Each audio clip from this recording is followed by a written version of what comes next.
Biotechnology की quiz में आज आपका स्वागत है और इसमें पहला क्वेश्चन है that the Paul Berg developed the first recombinant DNA molecules that combine DNA from and the answer is SB40 virus and लैम्डाफेज।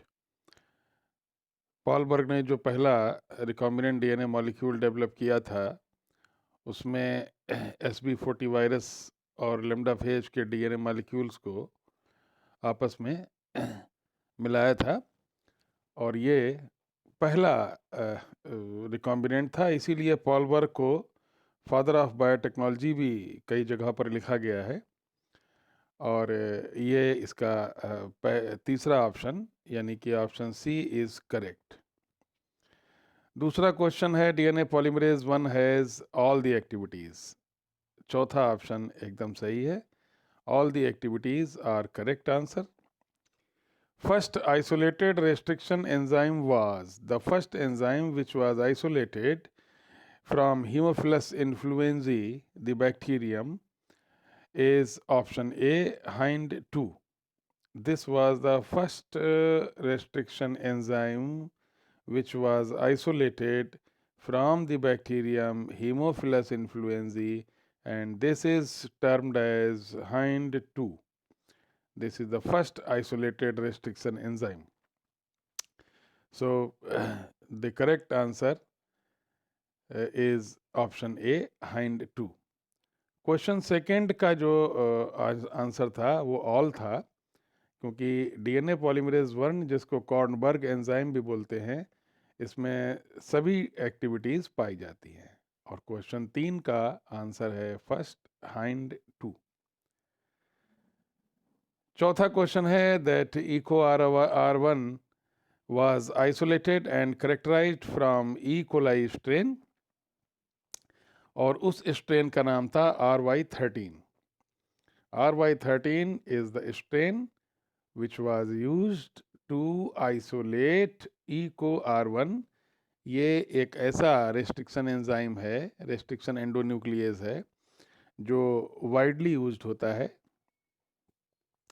E से मतलब है यहाँ पर एशेरिचिया, CO का मतलब है कोलाई, RY13 स्ट्रेन है उससे R लिया गया, एंड इस स्ट्रेन से जो भी डेवलप किए गए थे उसमें सबसे पहले नंबर 1 पे जो डेवलप किया गया था दैट वाज EcoR1, इसीलिए इसका नाम 1 रखा गया है, EcoR1। So the correct answer is option D, RY13। Fifth question is the recognition sequence for EcoR1 is option B, GAATTC। ये एक स्ट्रैंड का दिखाया है इन्होंने और दूसरे स्ट्रैंड पर भी 5 प्राइम टू 3 प्राइम GAATTC ही होता है। तो 5 प्राइम टू 3 प्राइम GAATTC और ऑप्शन बी जिस साइट पर ये जो रिकॉग्निशन सीक्वेंस है, इस रिकॉग्निशन सीक्वेंस पर ही रेस्ट्रिक्शन कोएंजाइम EcoR1 अटैक करता है और यहाँ से स्प्लिट करके स्टिकी एंड्स बनाता है। तो EcoR1 जिस रिकॉग्निशन सीक्वेंस को जहाँ से ब्रेक करता है वो जो सेगमेंट बनाता है that segment is actually approximately 4 kilobase long, क्योंकि 4096 बेस पेयर के बाद ये सीक्वेंस दोबारा दिखाई देता है। तो the correct answer is option B. 6 question आप देखें, EcoR1 प्रोड्यूसेस स्टिकी एंड्स। अभी मैंने आपको बताया था कि EcoR1 जो है ये जब अटैक करता है, जब ये ब्रेक करता है डीएनए को, तो it cuts the DNA and make the strands sticky. तो स्टिकी एंड्स बनने के कारण या स्टेगर्ड एंड्स बनने के कारण या ओवरहैंगिंग एंड्स बनने के कारण ये इसको लाइगेशन में बहुत आसानी होती है। तो दो स्ट्रैंड्स में जब ओवरहैंगिंग एंड्स होते हैं या स्टिकी एंड्स होते हैं तो इनको जुड़ने में बहुत आसानी होती है और ये स्टिकी एंड्स बनाता है। ब्लंट एंड्स भी कुछ रेस्ट्रिक्शन कोएंजाइम बनाते हैं, लेकिन इको आर1 जो एंड्स प्रोड्यूस करता है दे आर स्टिकी एंड्स और ओवरहैंगिंग और staggered ends. Option b is correct, sticky ends. Seventh question को आप देखेंगे तो enzymes that recognize the same sequence but cut it differently are neoschizomers. ये नया कॉन्सेप्ट है जो बायोटेक्नोलॉजी में इस समय चल रहा है। तो ऐसे एंजाइम्स जो सेम सीक्वेंस को रिकॉग्नाइज करते हैं लेकिन अलग तरीके से इसको कट करते हैं उनको न्यू आइसोशाइजोमर्स कहते हैं। और वो एंजाइम जो डिफरेंट सीक्वेंस को रिकॉग्नाइज करते हैं लेकिन सेम एक तरीके से ही कट करते हैं उनको आइसोसाइजोमर कहा जाता है। तो यहाँ पर जो ऑप्शन सही होगा वो होगा ऑप्शन ए, नियोशाइजोमर्स, यानी enzymes that recognize the same sequence but cut it differently are known as neosschizomers. So the correct answer is option A, neosschizomers is the correct answer. अब यहाँ पर बात आती है question number 8। An example of widely used vector for cloning is PBR 322। ये एक ऐसा plasmid है जो सबसे ज़्यादा इस्तेमाल होता है और इस प्लाज्मिड को आप देखें तो इसमें PBR, P for plasmid, B and R they are for the developers, Bolivar and Rodriguez. ये दो साइंटिस्ट थे जिन्होंने इसको बनाया था और जितने भी इन्होंने प्लाज्मिड बनाए थे द नंबर वाज 322, 322वां नंबर था इसका, इसीलिए इस प्लाज्मिड का नाम उन्होंने रखा PBR 322। और ये सबसे ज़्यादा क्लोनिंग में इस्तेमाल होता आया है और अभी भी हो रहा है। बाकी के 3 वेक्टर भी इस्तेमाल होते हैं लेकिन जो सबसे ज़्यादा इस्तेमाल हो रहा है vector that is PBR 322। This is the most important vector. Maximum DNA insert is possible in which vector. तो यहाँ पर आप देखें कि सबसे लास्ट में डी ऑप्शन है YAC, ईस्ट एलेनाइल क्रोमोसोम।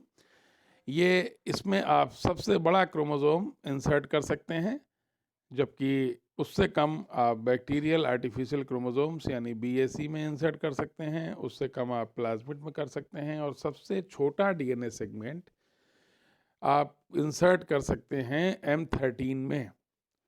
तो सबसे बड़ा सेगमेंट अगर जिस वेक्टर में इंसर्ट किया जा सकता है उस वेक्टर का नाम है ईस्ट एलेनाइल chromosomes, YAC vectors. Option d is correct. इसमें सबसे बड़ा इंसर्ट DNA इंसर्ट पॉसिबल है। कितना भी बड़ा आप बहुत बड़ा DNA लाते हैं और किसी वेक्टर में फिट करते हैं तो उसके लिए आपको YACs की आवश्यकता पड़ेगी। So correct answer is option D. Last question है आपका that restriction modification systems are divided into 3 types on the basis of enzyme complexity। तो ये 3 टाइप के सिस्टम होते हैं मॉडिफिकेशन। तो या तो जो मिथाइलेशन होता है जिससे कि बैक्टीरिया का DNA खुद को रेस्ट्रिक्शन एंजाइम से बचाए रखता है, इसके लिए उसे मॉडिफिकेशन करना पड़ता है, मिथाइलेशन करना पड़ता है। ये मिथाइलेशन एक्शन साइट के पास में हो सकता है, दूर में हो सकता है और बिल्कुल पास में हो सकता है।